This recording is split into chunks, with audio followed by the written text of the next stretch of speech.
You're on CYInterview. I'm Chris Shandik. Today on CYInterview, the biggest football game of the year is this Sunday between the Kansas City Chiefs and Tampa Bay Buccaneers. We welcome back frequent CYInterview guest, Draftkings Sportsbook Director John Avello, to talk about it. John, thanks so much for being with us again on CYInterview. How are you? I'm doing well, Chris. Thank you. So just to begin, where's the line currently? Where do you expect the spread to end up? Where is the money going to be, you think, on Sunday?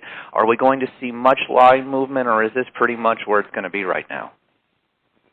Well, no one has a crystal ball and can say exactly where the line will fall. I can tell you where the line has been and where it may go. We've opened this game 3.5. We've been down to 3. We're now currently back at 3.5. We've bounced back and forth between those two numbers about 4 times, which what that means is that at 3.5, there's takers on the Bucks. They think that's an attractive bet, and at -3, Chief money pretty much, and they think that's an attractive bet. So we'll see where this thing ends up falling come the weekend. My guess is probably closer to 3.5 to 3. On the total, we opened up 57.5. We're at 56. And that sounds like we have all under money, but that's not the case. At 56, it's pretty much coming in on the over. So my guess is that this will probably tick up a bit before game time.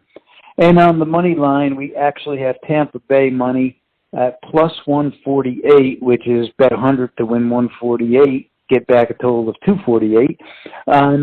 That's been Tampa. And that's not unusual, Chris, because in the Super Bowl, the underdog most of the time takes the majority of money on the money line bet. People want to put up less to get more. Do the odds makers like this game because you can just never count out Tom Brady? Is this the kind of even money game where you will see probably good balance on both sides come Sunday? The odds makers like this game because it's a great matchup. You've got a storyline around certainly both quarterbacks. You've got great players on both teams who display their skills on a weekly basis, which allows us to put up multiple proposition bets. And this game most likely is going to be one of the highest bet games on the digital side ever.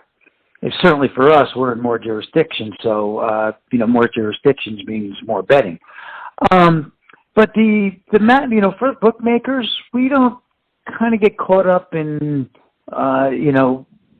certain players to make the game because the game is bigger than the players itself. So even at times when the matchup is not as good as this, nothing's bigger than the game. Understandable. So just an overview for Draftkings Sportsbook. What are you guys planning for the players? Any kind of special props you're thinking of this year? New ways to get in on the action? What do you guys have planned for this coming Sunday? Well, we certainly have an array of props up there. You can bet this game 1,000 different ways, and we've got everything that could possibly happen in this game. But what I'm most excited about is what's going to happen on Sunday during the game that we've never done before, no one's ever done. And I'll tell you about that right now. We are running 2 commercials, national commercials, the second being about the fourth quarter. And to come to DraftKings and play a free $1 million fourth quarter pool. So everything in that pool pertains to the fourth quarter. So people who are watching the game will see DraftKings ad come up, and we'll point them to our website to go and play this free fourth quarter $1 million pool, which anybody can play anywhere, regardless if wagering is approved in your state, because this is a free pool. We, DraftKings, are putting up the money. That's really interesting. So looking at this overall event, do you think this will be the biggest event for DraftKings in its history? Hard to say that, but, everything points to this being, a huge event. So I can't answer that with a yes, but I'm very optimistic. Since we last spoke to you over the last year, what are some of the new developments that have happened for Draftkings Sportsbook, maybe as far as moving into new locations and new states? What has been the biggest development for you over the last year? Well, moving into states is certainly one. We are now in 12 different states on the digital side, a couple states only on the retail side. That's one aspect of the way we've been moving. The other is the different types of bets we're taking these days. We are expanding the menu. We will continue to expand the menu. And I'll give you one, for instance, this weekend we are doing professional cornhole. The tournaments this weekend. We are doing this weekend the professional eating. Joey Chestnut, I'm sure you heard of him. Yeah, of course. Him and his group of eaters are having a contest. We are booking that too. We have free pools on this stuff too, and we do drone racing. So that's three of the latest things that we've done. So we expand our menu, we move into different states, and things are just going very well. What has it been like over the last year to move into the DraftKings offices in Las Vegas? Well, remember, the pandemic hit, so we really haven't spent, most of the time there. We spent the first 3 months of the year, and now some do go in there. Some of our traders go in there occasionally. But, we'll all be back in those offices, hopefully maybe the second quarter of 2021. Has being with DraftKings, moving away from being at a Las Vegas resort, has it given you a chance to really open up more creative thinking as an odds maker, as you talked about earlier, expanding the menu at DraftKings?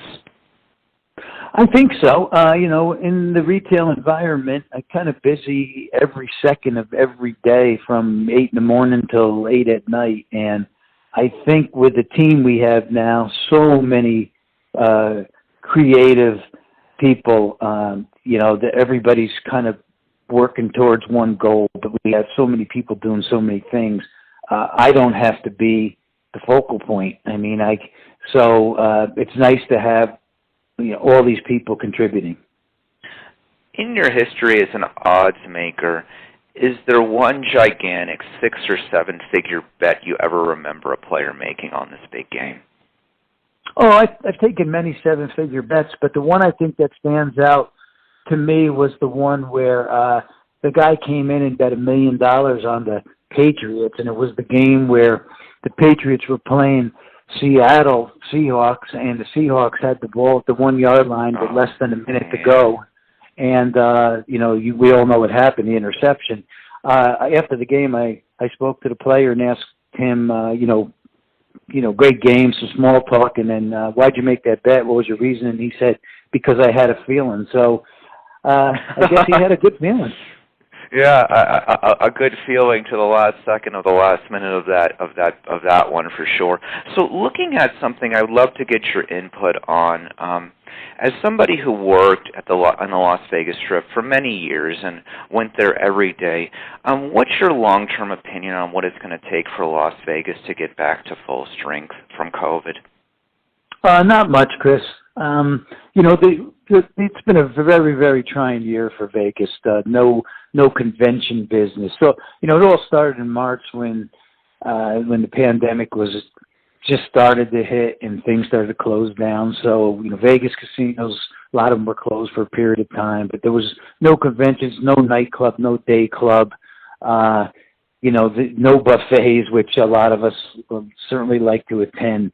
Oh, and course. That's all going to come. That's all coming back.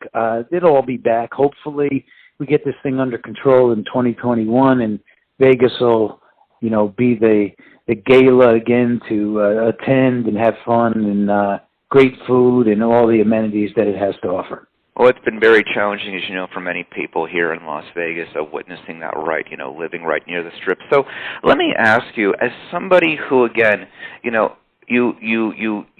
come to DraftKings, you're now not working on the Strip every day. Could you ever imagine in your wildest years that there would ever be a period of months where you could not walk up to a sportsbook counter and make a bet in Las Vegas?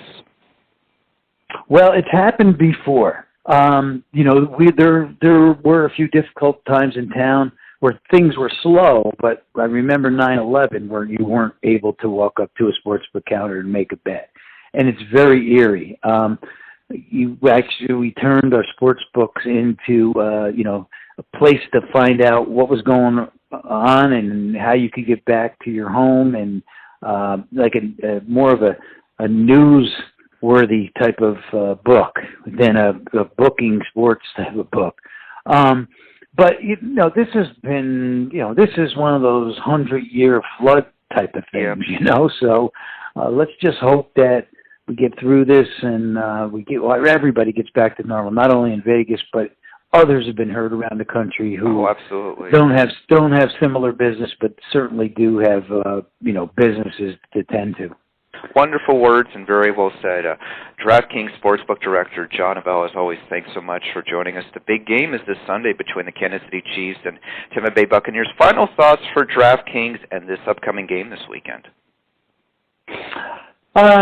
You know what, Chris? I just hope everything goes smooth through the week. The system always has worked. It's very reliable. That's always been one of my fears when I worked in the bricks and mortars, that the system that's taking the bets, that thing stays sharp throughout the weekend. So, not that DraftKings hasn't. It's been great, but still one of my fears from previous years.